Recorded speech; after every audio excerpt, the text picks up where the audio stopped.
is Armed American Radio's Daily Defense. Armed American Radio's Daily Defense, because they don't want me to, that's why I do it. Presented by the National Rifle Association. From the CZ Studios. They're never going to stop us here. Here is your host, the loudest conservative voice in America fighting the enemies of freedom, Mark Walters. Ladies and gentlemen, the enemies of freedom are alive and well. We're going to talk about them today. Wait till you see what Waltz is up to in Minnesota. It's not going to shock you. Welcome in. Armed American Radio's Daily Defense begins right now. Here in the CZ Studios, the on-air lights are busting out. The Patriot Mobile mic is lit up and ready to go. And it's all being brought to you by the great National Rifle Association. You can find them and all of our great sponsors and partners at armedamericanradio.com or .org. Take your pick. We are live on Facebook for you. We are live on X for you. We are live on Rumble for you. We are live on YouTube for you. We're live everywhere for you. And welcome in. We're going to go. And if you want to participate in the chat, by the way, Greg's not in today, so we'll go ahead and tell you. Just download the Telegram messaging app. Search for Armed American Radio Conversation, and you're in. You can do that. Join the hundreds that are already involved over there, and we appreciate that much. Like us and subscribe everywhere. Just look for us, YouTube, Armed American Radio, Rumble, Armed American Radio, X, at AAR Mark, Facebook, Armed American Radio's Mark Walters. You'll find us. It's not hard. Let's go right to Lee, the Gunwriter Williams, today down in beautiful Sarasota, Florida. Lee, the Gunwriter, how you doing, my brother? It's good to have you in today on a Wednesday, a day later than usual. Where you at, Lee? We got you, Lee? Come on in, Lee. It's good. The water's warm. There he is. We got him now. There you go. I'm here. There we go. All right, the water's warm. Jump in with us, Lee. How you doing? It's kind of weird having you in on a Wednesday, but, you know, I guess what difference does it make what day it is, right? Yeah, no, I hear you. No, it's beautiful down here, of course. Yeah. You got any palm trees down there? Yeah. Yeah, we got plenty of palm trees. That was a dumb question. What is the temperature down there today? 80s? Late 70s? 76. 76 is beautiful. I just sent the kids out, drove them to the airport, got up at 4, drove them to the airport at 5. They're out at the America Fest in Phoenix this week, the Turning Point gig. And they met my niece and my nephew out there. They're all checked into the hotel over in Scottsdale, and they're going to have a dynamite week. All week coming back on Sunday. Yeah, and the weather's the same, too. It's 76. Beautiful. It's Phoenix. It's the Valley of the Sun. Scottsdale. What do you expect, right? And the first stop they made before they got to the hotel was In-N-Out. I got to hand it to them. In-N-Out. They had the In-N-Out burgers. My son had never had them. My daughter has had them before, and they were all enjoying the In-N-Out burgers. Hey, In-N-Out, if you're listening, come a little bit farther east, will you, please? You're opening up in Tennessee. Hit North Georgia. Would you do that for us, please? That would be wonderful. Hey, Lee, you know, I'm always fascinated by prison. Have been since I was a kid. When I was growing up, I remember the original Scared Straight TV shows. Do you remember those, the documentaries, the Scared Straight, by any chance? Yeah, scared the hell out of me. Yeah, I was young, too. Into, I mean, just terrible. It was terrifying. I was a kid. I remember they were doing that at Rahway State Penitentiary, right? Yelling and screaming at everybody. Yep. And I was fascinated by that when I was a little kid. And I got to be honest with you, I think, not that, you know, it's not like I had parents that just disappeared on me, right? I had good, responsible parents, still do. Yeah, and by the way, that's why I wasn't in yesterday, ladies and gentlemen. My father had some surgery, so I spent the day with him. And he's recovering just fine, just was released today, so it's all good. But, you know, I can't really say that kept me on the straight and narrow, but I think it helped, Lee, because I didn't want anything to do with prison after I saw those when I was a little kid. You know what I mean? I totally agree. Bro. Those things, they still scare the hell out of me. Well, having been in prisons now, when I was in law enforcement, having taken people to prison and to jail, you know, you don't walk in there with a firearm. The minute you put your gun in this box and they hand you a key, you're just like anybody else in there. It's not a fun place to be. No, and I know people who have been. I had a former employee who I fired because he was just kind of wigging people out in the office. It was not. A year later, I found out he murdered his wife. He did 20 years hard time. 20 years hard time. He took a plea in Valdosta, Georgia, back in 2002. For some reason, they pled it, and he took 20 years for voluntary manslaughter, and he did 20 years of hard time. Got out 2 years ago in November. Was it 2 years ago? He got out 3 years ago. This past November. Time is flying right by. And I remember, following him and seeing his shots and looking him up on inmate searches, to see how he was doing. He was 20 years older than me. He didn't get out of prison until he was 70 plus years old, brother. And he did hard time. And I know, others who have family members that have been. And the reason I mention this is because, ladies and gentlemen, it's always fascinated me. I watch all the hard time shows, the National Geographic prison shows, all that crazy stuff. It just fascinates me what goes on behind bars. And you've got a piece, Behind Bars, a day in the life of Patrick Tate Adamiak. Now, you've got over 30 stories on Tate. This one is a reality check. We all know that he did nothing. In fact, in your piece, it's pointed out that the other inmates are aware that he is innocent as well. Yeah, that's what really got me. Every inmate is innocent. Just ask them; they'll tell you they didn't commit the crime. But 99.9% of them did. But now they know that Tate is a truly innocent man, and that's what scares the hell out of me, bro. I mean, hopefully he gets out soon. There's some things that we're working kind of behind the scenes that I hope happen. I mean, he's in a building with 370 felons. It's terrible. Well, he's at Federal Correctional Institute, FCI Fort Dix, right? Yeah, that's correct. And you have it listed as a decrepit facility. The complex was discarded by the military decades ago as uninhabitable and later converted into a prison. The mold-infested, asbestos-ridden, lead paint-filled buildings are literally falling apart. The showers look like a set from the movie Saw, and you get dripped on by the facilities above while bathing, he said. This is coming from Tate, ladies and gentlemen. Ceilings collapse, windows leak, and there is no working ventilation in the winter. There is no air conditioning, so the summer months are unbearably hot and infested with fruit flies, with nearly $48,500 allocated per inmate per year, about $3 billion annually. Many of us question where the money is going. Almost 4,000 inmates are here, and we were stunned watching Fox News tour the Gitmo facilities. They look nicer than this place, since the Federal Bureau of Prisons, FBOP, makes no effort to house us near home. They might as well send us there. And then you go into his daily life. So let's go through this. I find this fascinating. And guys, if you carry a firearm for self-defense, and you have to use your firearm for self-defense, you may run into an overzealous prosecutor, particularly if you live behind a blue curtain, that might want to lock you up, i.e. New York, California. But just pick a Democrat-run place, okay? So this is not where you want to be. And when I read this, Lee, I was fascinated.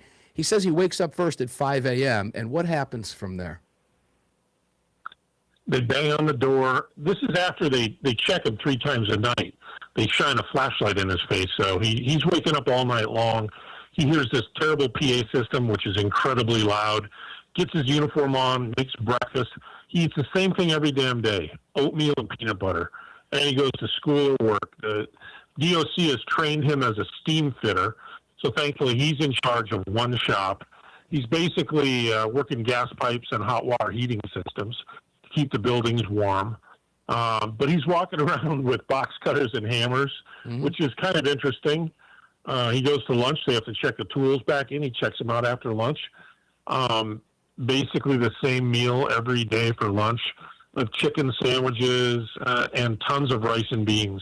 The DOC must have got a deal on rice and beans, they're saying, because they have a ton of it with every meal. Your taxpayer microwaves dollars are banned. Yeah. Yeah.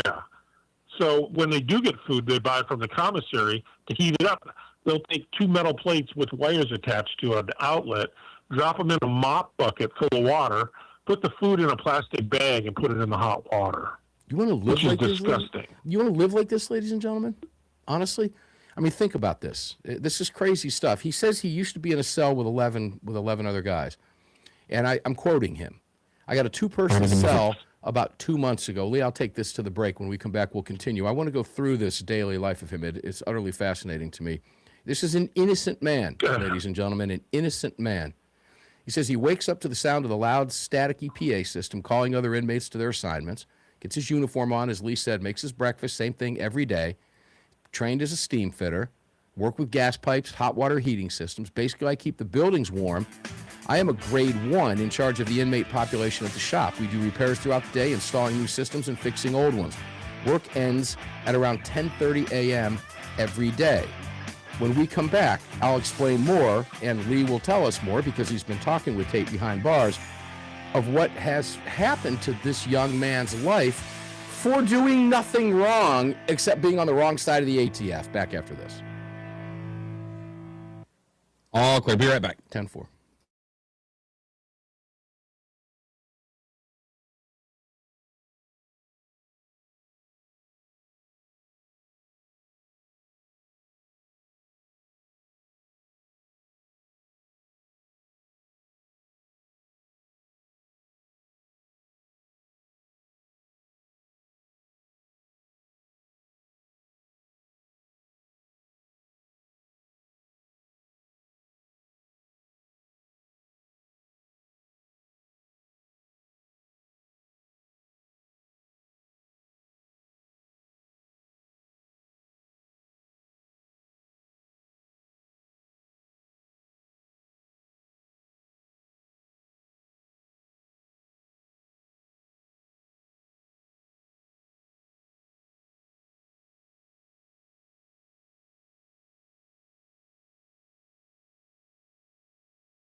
Mics and cameras are up.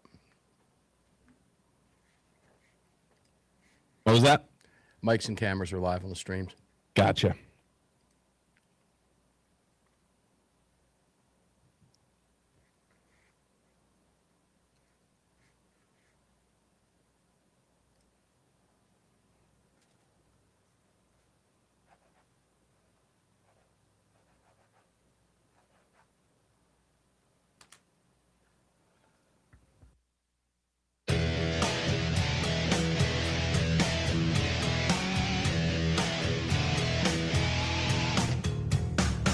following segment of Armed American Radio's Daily Defense is being brought to you by Patriot Mobile. Visit patriotmobile.com/AAR and use the AAR promo code to get free activation today. Welcome back to the show. Yeah, welcome back to the show indeed. Mark Walters filling your prescription for freedom today in the CZ studios in front of the Patriot Mobile microphone at the Patriot Mobile Command Center, holding a Patriot Mobile phone, which you can do too. My kids, as I mentioned a couple days ago, and just a few minutes ago, put them on a plane today over to Phoenix, where they're out for the America Fest, the Turning Point, the big first America Fest without Charlie Kirk there, sadly.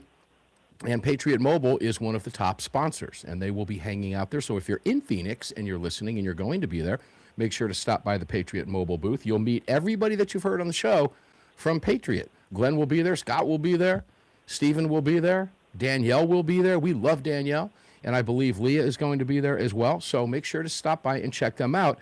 And please join Patriot Mobile. It's easy to do. patriotmobile.com/AAR and give your money for your phone service, which you unfortunately have to have, to a company that supports your lifestyle and your values. Lee the Gunwriter Williams, welcome back in, brother. Thank you. Appreciate it. Okay, so let's go back to this. I guess I'll call it bullet points, right? But so here you've got, he's up early, you know, he's got the morning ritual call to whatever, working for pennies so he can buy honey buns at the commissary, which we all know in prison. Go ahead. Did he mention honey buns by name, by brand name? Because we all know that that is currency in prison. That's exactly what he gets.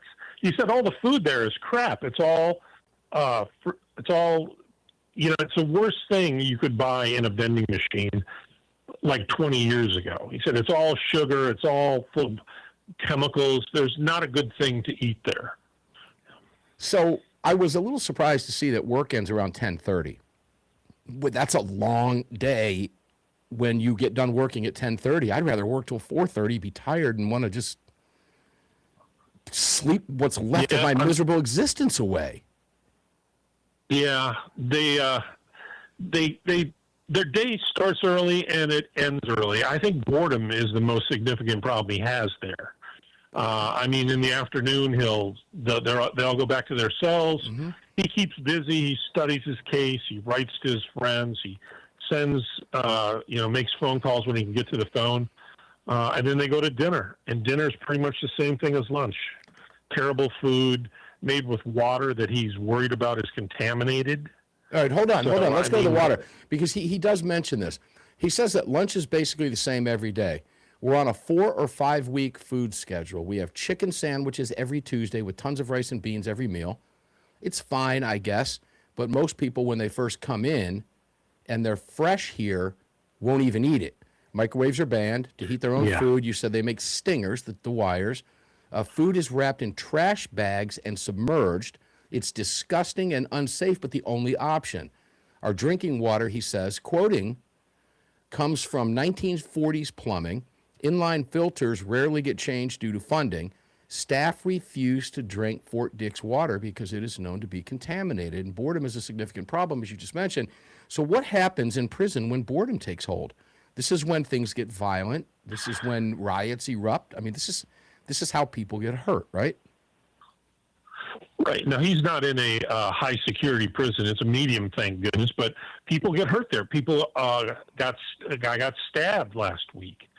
People get in fights. They make their own weapons. They make their own shanks. It's a prison just like any other prison. And they're not doing anything to solve that. Keep them busy during the day, man. Whew. Now, guys, juxtapose this against your own daily routine. When all you did somehow is piss off the ATF. Just think about this. I want you to play theater of the mind with us here. Think about your day and what this kid's going through. He says, when we return to the cell, I normally decompress by studying, reviewing my case, or researching things I'm interested in. I'll daydream about things I want to do when I get out, make phone calls and send emails to family and friends. I shower every day in the afternoon, but we have a 4 p.m. count, so I have to be back in my cell to get counted. After that, they'll do mail call and then we'll go to dinner. That's a mess hall in a prison. Now, you mentioned it was medium security. I don't care what you call it. You got bars clanking behind you. That's no different than maximum security. Talk about anxiety. And I guess you can't pick the phone up or get online on your phone or your computer and order any Cheech and Chong gummies to make the night go better. It isn't going to happen. I mean, think about dreaming about the Big Mac you'd like to eat and can't. Or a home-cooked meal It's from interesting your because mother. I asked him what the first thing he's going to do when he gets out is. Did he say he's going to get a Big Mac? He said, get something decent to eat. Decent to eat for him is going to be a Big Mac or a McRib, a Mac rib. Yep. Now, I like junk food, but I can get junk food whenever I want it because I'm not in prison. Imagine what that Mac rib would taste like after being locked up for, how long's he been in? 3 years now? On his third year? He's been in 3. His sentence is 20. Oh, good Lord. Which means he'll be in his, late 40s or 50s when he gets out. If he has to serve his time. It's crazy. So we want to put this in perspective for you. Go ahead. He did nothing wrong. I mean, he did nothing wrong. That's what makes this just so crazy. Yeah, it's mind-boggling. He says dinner's the same thing on a rotating schedule, but very similar to lunch. There's a lot of rice and beans, crappy tacos, just water to drink. You get one tray, and that's it. After dinner, I'll go back to the. Now, what happens if you're hungry? You get the one tray. What do you do? Barter honey buns for more food from somebody, or risk getting your tail kicked? Maybe stabbed? Yeah, you spend whatever money you have in your account on crap at their little store there. Imagine honey buns being your go-to, your special thing. Now, look, I like a good honey bun, okay? You pick one up at a 7-Eleven, and they're dripping and oozing, all the garbage. Guys, most normal people will eat something like that just for fun once in a while. Once in a while. I can't tell you last time I had a honey bun. I do remember last time I had one. I liked it.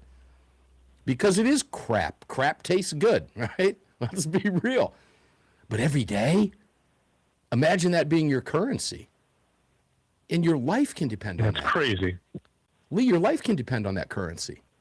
Have some, you're controlling the ship. Have none, you're fighting over it. I mean, it's crazy. The currency is actually postage stamps. That's what their currency is. You can buy a honey bun with postage stamps. It's crazy. The whole thing is nuts. It's a hostile environment. Yeah, it's mind-boggling. And we're going to continue to go through this. We're going to take another break. When we come back, I'll continue to read some of these bullet points. We'll get some of the information from Lee. We do have some other things to talk about, too. But I really wanted you to hear this today because we've talked about this young kid for so many months. Well, over a year and a half we've been talking about him, and every one of the 30 stories that Lee has written, plus we've covered with you. And this one here brings it all home, ladies and gentlemen, because we talk about him being in the slammer. This is what his life is like in the slammer. And all he did was upset a couple ATF agents that didn't like him and were trying to make a political point with his life. Could it be yours? We'll be right back. All clear. Roger that.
are and join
they treat these inmates like moneymakers, and they treat them like hell.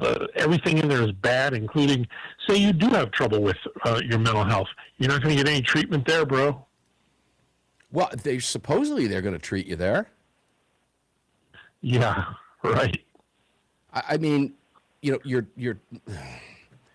people say you get what's it, three squares or whatever, and you get your three meals. 3 hots and a cot. 3 hots and a cot. You get your health care for free. Okay, and all this other nonsense. I mean, I don't know.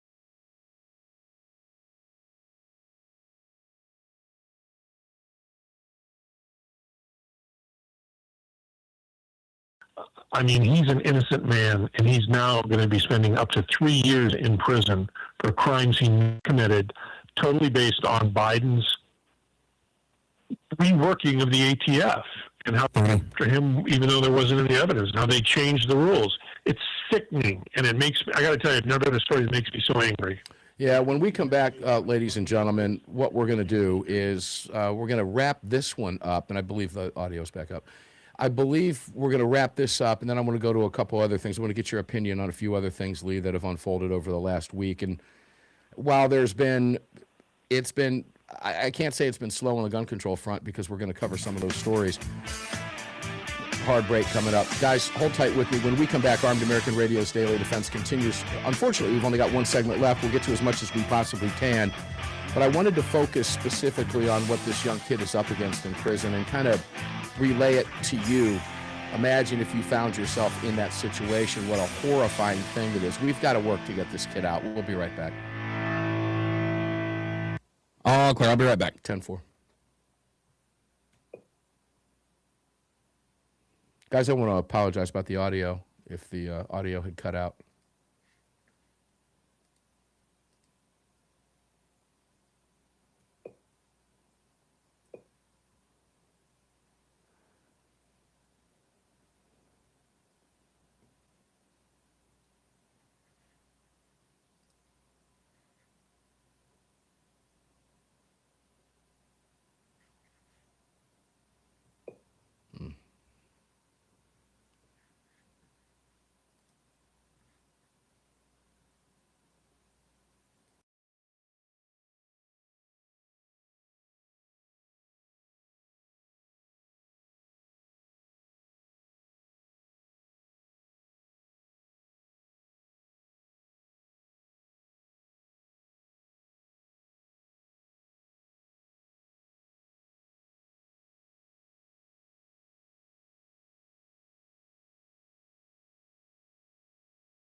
Check audio 2. Check audio 2.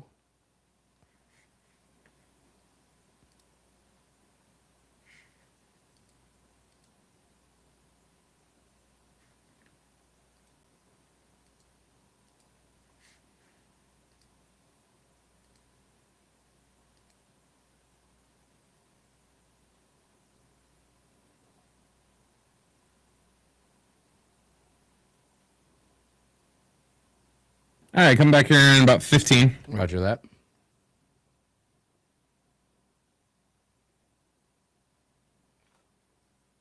Yeah, this fucking Firefox, these browsers are pieces of shit. I hope my audio is live right now on the internet, by the way, guys.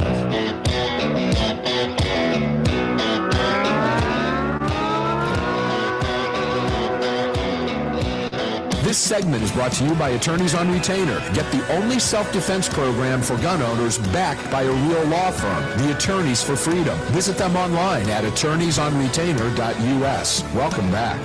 Yeah, welcome back, ladies and gentlemen. Attorneysonretainer.us, the real deal. I promise you, the show is not designed to be an infomercial today. It's a story about Tate Adamiak in prison, and it just fits really well when we talk about Attorneys on Retainer. It just truly does. Because, well, guess what? This is where prosecutors want to send you to jail for simply defending yourself, just defending yourself with a firearm, ladies and gentlemen. And when you can have attorneys in your pocket to keep you from going through this, why would you not do that? I'm not clear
It's that simple.